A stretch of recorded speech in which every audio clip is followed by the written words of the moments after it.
పవన్ కళ్యాణ్ గారిని ఏదో ఒకరోజు ప్యాకేజ్ ఇస్తారన్నందుకు ఏమన్నాడు? నా కొడకల్లారా!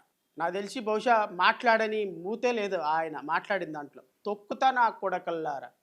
గొంతు కింద తొక్కేస్తా నా కొడకల్లారా! ఎవడ్రా ప్యాకేజ్ తీసుకుంది నా కొడకల్లారా! అని అమ్మ నా బూతులు ఒక పార్టీ అధినేత తిట్టటం బహుశా దేశ చరిత్రలో మొట్టమొదటిసారేమో నాకు తెలీదు.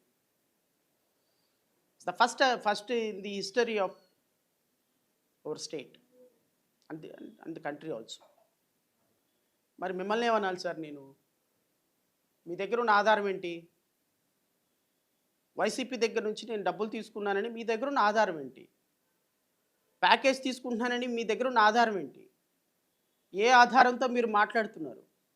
ఏ ఆధారంతో ఈరోజు మీరు ఆ విధమైనటువంటి నా మీద అధికారికమైనటువంటి కామెంట్లు, ట్రోలింగ్ చేస్తున్నారు?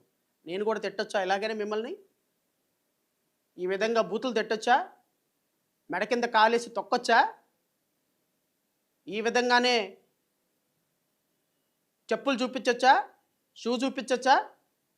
ఏం సార్ శివశంకర్ గారు, విజయ్ కుమార్ గారు, ఆయన చెప్పు చూపించాడు, నేను షూ చూపించొచ్చా? చూపించొచ్చా? మీ జనసేన పార్టీ వాళ్ళని దీంతో తన్నొచ్చా?